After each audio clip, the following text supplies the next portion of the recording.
Baju latos terpelpekatos. Ya, itu adalah nama Italia saya.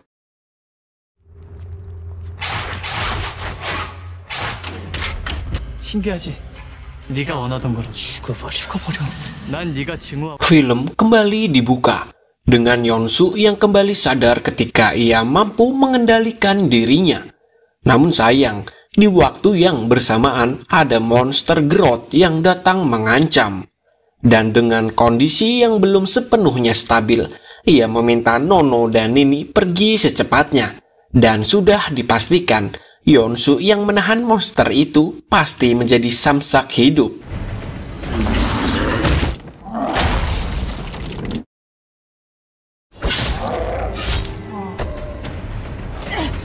Untung saja ada Jae-hon dan Jisoo yang menyelamatkannya.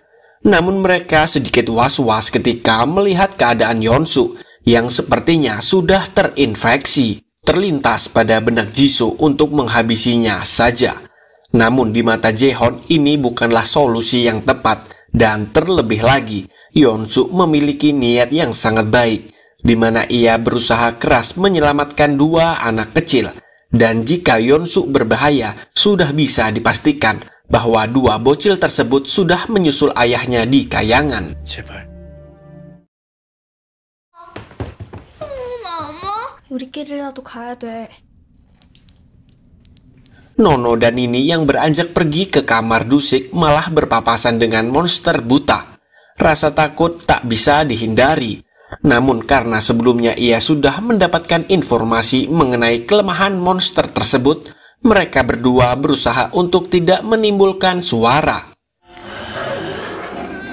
Namun malangnya, dari belakang, monster Grodd yang telah pulih malah mendekati mereka.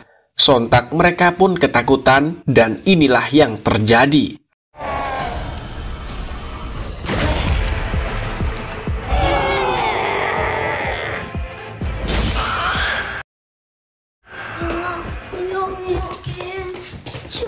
Nono dan Nini tidak bisa pergi ke lantai 14 karena ada dua monster yang berkelahi. Mereka hanya bisa mengetuk pintu demi pintu di lantai 15. Namun tidak ada yang merespon karena para penyewa berada di lantai bawah. Dan monster berotot yang menang dalam pertempuran telah tiba di belakang mereka. Mereka hanya bisa berdiam diri sembari menangis. Dan tidak lama setelah itu, monster tersebut malah berpapasan dengan si Jaru, lengkap dengan troli bayinya. Ia meminta dengan halus pada monster itu untuk tidak kasar dengan anak kecil. Namun inilah yang terjadi. 아이들을 건드리지 마. 그래 줄 수 있다.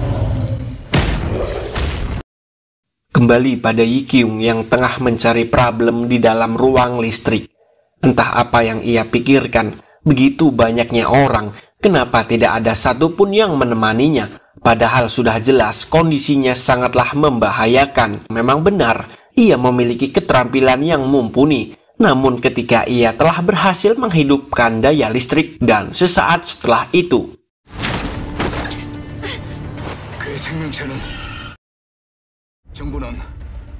sedangkan di sisi lain, orang-orang di lantai bawah tidak memikirkan keadaan Yikyung. Mereka hanya dutai menonton berita nasional, di mana presiden akan berusaha keras menyelamatkan setiap orang yang belum terinfeksi. Namun sayang pidatonya tidak sampai selesai karena inilah yang terjadi.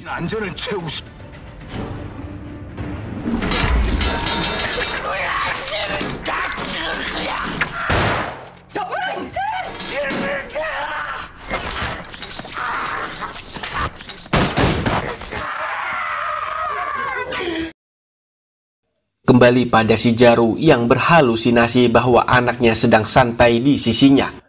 Pemandangan itu sangatlah indah bagi Jaru yang memang telah rindu berat pada anaknya. Namun itu hanya sesaat karena monster Grodd datang dan langsung menginjak troli tersebut, yang membuat mimpi itu hilang seketika. Jaru pun bangkit dan menatap dengan rasa yang penuh dengan emosi pada sang monster. Merasa diintimidasi, sang monster pun menjadikan Jaru sebagai japre alias janda geprek.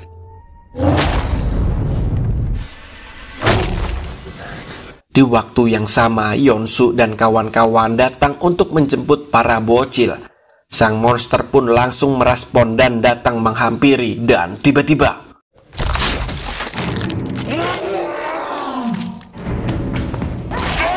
천사는 파루예요.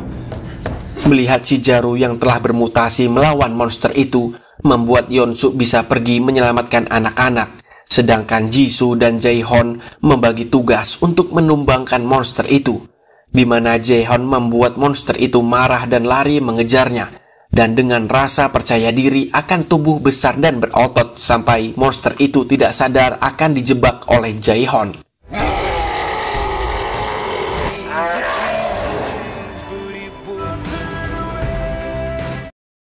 Sedangkan Jisoo, ia sangat redek ketika melihat Shijaru bangkit namun telah pulih atas kesadarannya. Ia pun memilih membawanya karena ia berpikir sama atas respon yang lalu ketika ia berhadapan dengan Yeon-soo yang telah terinfeksi juga. Akhirnya mereka berkumpul menjadi satu di dalam apartemen Dusik dengan Yeon-soo dan para bocil yang lebih dahulu tiba. Setelah mengetahui bahwa virus makin menjadi-jadi, para penghuni merasa pasrah dan seperti menunggu waktu ajal tiba. Harapan sudah pupus, berharap tinggi pada bantuan militer. Namun apa daya, mereka sibuk mengurus para petinggi yang mulai terkikis lantaran virus ini. Termasuk An-yu, ia hanya meratapi hidup yang ia dedikasikan untuk masa depannya. Tapi ya, apa daya, kakinya cedera dan cita-citanya sudah bisa dipastikan mustahil untuk dikejar. Ia pun memutuskan untuk merusak kostum baletnya dan memilih memikirkan cara bertahan hidup daripada mengejar tujuan hidup.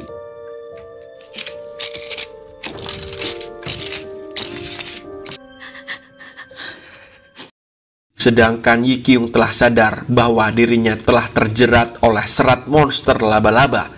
Ia pun mengamati sekitar. Tidak ada tanda-tanda bahwa para penghuni mencemaskannya. Pertolongan pun tak kunjung datang. Padahal An-yu seharusnya sudah tahu karena di ruangan ini terdapat CCTV.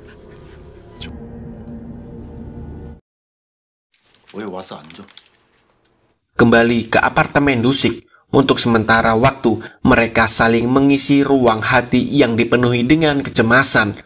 Untuk pertama kalinya semenjak insiden ini, mereka bisa merasakan kebersamaan melalui makan malam. Dan hingga di tengah malam, mereka pun bergantian menjaga satu sama lain agar keselamatan satu sama lain terjaga. 내가 변하면 나 죽여줘. 그럼 나도 그래줄게. Singkat cerita, pagi pun tiba, di mana para penghuni sudah kelaparan dan bingung karena stok makanan berada di kamar masing-masing di lantai atas. Mereka ingin bergantung pada makanan di toko Yanto, namun rasa egois sangat melekat di tubuh Yanto. Ia mengunci pintu dan meminta pembayaran di setiap makanan. Dan tidak lama setelah itu, datanglah si Codet dengan membawa koper. Para penghuni malah fokus pada wajahnya yang babak blur dan bertanya-tanya dari mana saja dia dan apa yang sudah terjadi. Codet pun menjawab bahwa ia turun terakhiran lantaran sebelumnya ia baru saja dirampok dan ia pun dibuat babak belur. Namun setelah itu ia membuka koper yang ia bawa yang isinya adalah makanan yang sangat banyak. Para penghuni pun langsung berkerumun dan bahagia atas kebaikan si Codet. Namun salah satu dari mereka curiga bahwa ada yang tidak beres. Terlihat ada bercak getih di koper tersebut. Bahkan si Guguk langsung menggonggong ketika didekati. Tak lama setelahnya speaker apartemen berbunyi dengan backsound musik balet.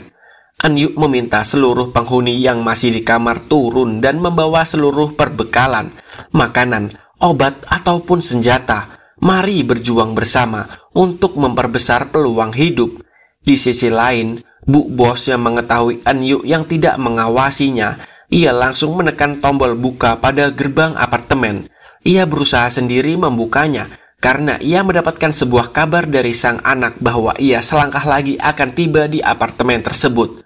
Dan itu terbukti ketika sang anak berlarian dengan cepat hingga terjatuh-jatuh. Namun para penghuni sangat takut untuk menjemputnya. Mereka hanya berani menahan Bu Bos karena tidak mau menerima resiko. Eun-yu juga sangatlah lama dalam mengambil keputusan. Ia tidak tahu harus berbuat apa. Dan dari belakang tanpa pikir panjang, tentara muda langsung lompat dan mendekati siswi tersebut dan...